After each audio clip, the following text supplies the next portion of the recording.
जय हिंद, वंदे मातरम। स्वागत है आपका आपके चैनल एससीएस क्लासेस में। आशा करते हैं आप लोग अच्छे होंगे और अच्छे से अपनी तैयारी कर रहे होंगे।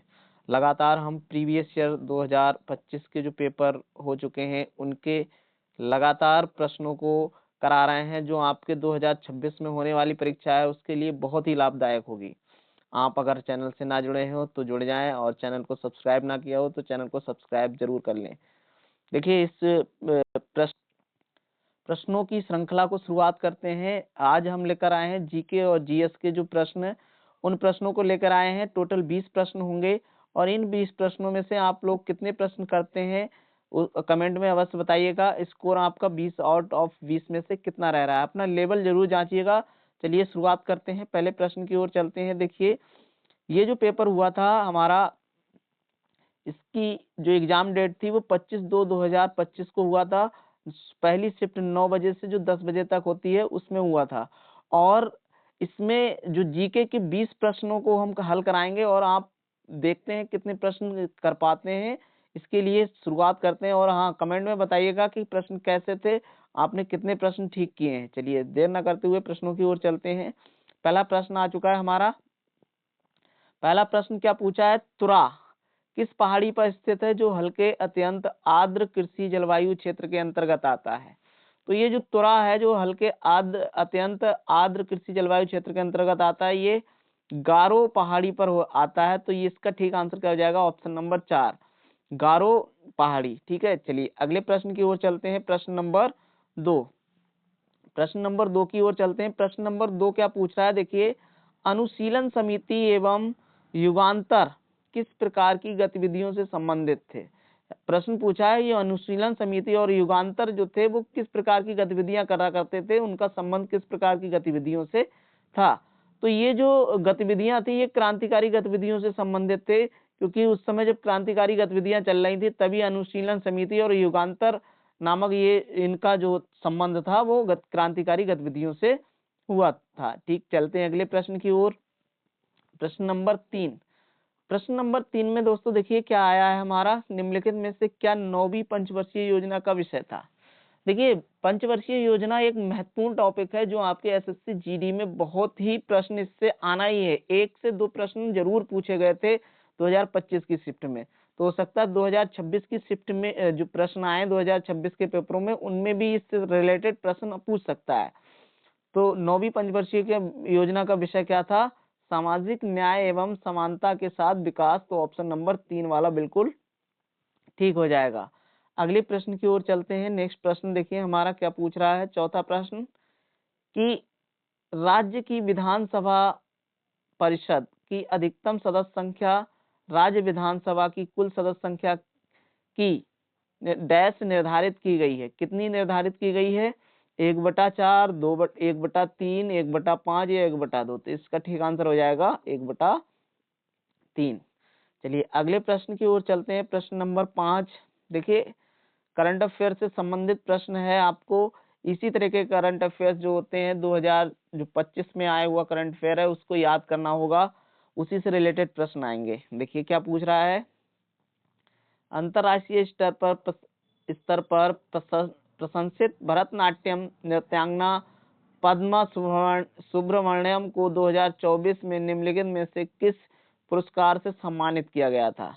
तो ये था पद्म विभूषण। ऑप्शन नंबर 3 बिल्कुल ठीक हो जाएगा। अगले प्रश्न की ओर चलते हैं। देखिए अगला प्रश्न क्या पूछा है, कि जो नागालैंड का कौन सा उत्सव हर साल 1 दिसंबर को शुरू होता है? 1 दिसंबर को शुरू होने वाला नागालैंड का कौन सा उत्सव है? तो ये जो उत्सव है हार्नबिल उत्सव है। ऑप्शन नंबर 4 ठीक हो जाएगा। बिहू आपको पता है, बिहू कहाँ का उत्सव है? तो ये असम का है। बिहू कहाँ मनाया जाता है? असम में मनाया जाता है। इसका तीसरे का ठीक आंसर हो जाएगा असम। लेकिन हमारे प्रश्न का आंसर क्या हो जाएगा? हार्नबिल उत्सव जो है वो नागालैंड का उत्सव है जो 1 दिसंबर को शुरू होता है। तो इसका ऑप्शन नंबर 4 बिल्कुल ठीक हो जाएगा। चलिए अगले प्रश्न की ओर चलते हैं। निम्नलिखित में से किस हस्ती द्वारा राग लासवंती की रचना की गई थी? तो राग लासवंती की रचना किसके द्वारा की गई थी? ये थे उस्ताद अली अकबर खां। ऑप्शन नंबर 4 बिल्कुल ठीक हो जाएगा। अगले प्रश्न की ओर चलते हैं। प्रश्न नंबर 8, देखिए प्राथमिक घाटा क्या है? प्राथमिक घाटा क्या होता है? तो प्राथमिक घाटा क्या होता है? जो कुल घाटा होता है, कुल घाटा, उसमें से क्या घटाना होता है? कुल घाटा में से ब्याज को घटाना होता है, ब्याज भुगतान को। तो ऑप्शन नंबर 4 वाला बिल्कुल ठीक हो जाएगा। अगले प्रश्न की ओर चलते हैं। देखिए प्रश्न नंबर 9 क्या पूछ रहा है? 2023 में एशियाई हॉकी चैंपियनशिप ट्रॉफी का सुमंकर जिसका नाम जूही है, किस जानवर से प्रेरित है? तो ये ठीक आंसर इसका क्या हो जाएगा? हाथी से प्रेरित है। ऑप्शन नंबर 3 बिल्कुल ठीक हो जाएगा।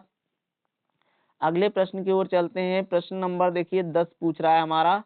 क्या पूछ रहा है? भारतीय जनगणना 2011 के अनुसार निम्नलिखित में भारत के किस उत्तर पूर्व राज्य की साक्षरता दर उच्चतम थी? तो सबसे अधिक साक्षरता दर किस राज्य की थी जो उत्तर पूर्वी राज्य है? तो इसका ठीक आंसर आ जाएगा हमारा मिजोरम। ऑप्शन नंबर 1 बिल्कुल ठीक हो जाएगा। अगले प्रश्न की ओर चलते हैं। प्रश्न नंबर 11 देखिए क्या पूछ रहा है? प्रागैतिहासिक कालों के वर्गीकरण के लिए 3 काली प्रणाली की शुरुआत किसके द्वारा की गई थी? तो ये 3 काली जो प्रणाली है इसकी शुरुआत की गई थी क्रिश्चियन, जर्गेंस, थॉमसन। ऑप्शन नंबर 3 हो जाएगा। प्रागैतिहासिक काल को 3 प्रणाली यानी 3 भागों में बांटा गया था। एक पुरापाषाण काल, एक मध्य पाषाण काल, एक नवपाषाण काल। तो ये प्रणाली दी किसने थी? तो ये दी थी क्रिश्चियन, जर्गेंस, थॉमसन ने दी थी। ऑप्शन नंबर 3 बिल्कुल ठीक हो जाएगा। अगले प्रश्न की ओर चलते हैं। देखिए अक्टूबर 2024 में नई दिल्ली में आयोजित अंतर्राष्ट्रीय सौर संगठन गठबंधन सभा के 7वें सत्र की अध्यक्षता किसने की थी? आपको पता होगा इंटरनेशनल सोलर अलायंस जो होता है, ISA, इंटरनेशनल सोलर अलायंस, इसका जो मुख्यालय है वो जो गुरुग्राम या जो गुड़गांव बोलते हैं वहां पर है। और ये भारत और फ्रांस ने मिलकर इसकी शुरुआत की थी। और इसका जो अक्टूबर 2024 में अध्यक्षता किसने की थी? तो ये था प्रहलाद जोशी। ऑप्शन नंबर 3 बिल्कुल ठीक हो जाएगा। अगले प्रश्न की ओर चलते हैं। प्रश्न नंबर 13 देखिए WTO का प्राथमिक कार्य क्या है? तो WTO का प्राथमिक कार्य क्या होगा? ये जो होगा इसका व्यापार से संबंधित प्रश्न है, क्योंकि जो अंतरराष्ट्रीय व्यापार संगठन ही WTO कहलाता है। इसका जो फुल फॉर्म क्या होता है? WTO का वर्ल्ड ट्रेड ऑर्गेनाइजेशन होता है। यानी इसका ठीक आंसर क्या हो जाएगा? अंतरराष्ट्रीय व्यापार को उदार बनाना और निष्पक्ष व्यवहार सुनिश्चित करना। ऑप्शन नंबर 4 बिल्कुल ठीक हो जाएगा। अगले प्रश्न की ओर चलते हैं। प्रश्न नंबर 14 देखिए, ऑक्सीजन रहित प्रकाश संश्लेषण करने वाले बैक्टीरिया इलेक्ट्रॉन दाता के रूप में निम्नलिखित में से किस यौगिक का उपयोग करते हैं? तो ये किस यौगिक का उपयोग करते हैं?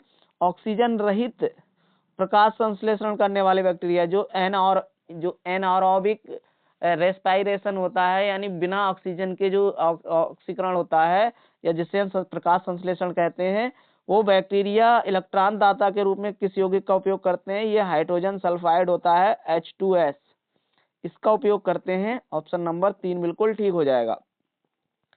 अगले प्रश्न की ओर चलते हैं। नेक्स्ट प्रश्न देखिए, भारत सरकार ने भारत के युवाओं की आवश्यकताओं को पूरा करने के लिए राष्ट्रीय युवा नीति NYP किस वर्ष आरंभ की थी? जो राष्ट्रीय युवा नीति किस वर्ष आरंभ हुई थी?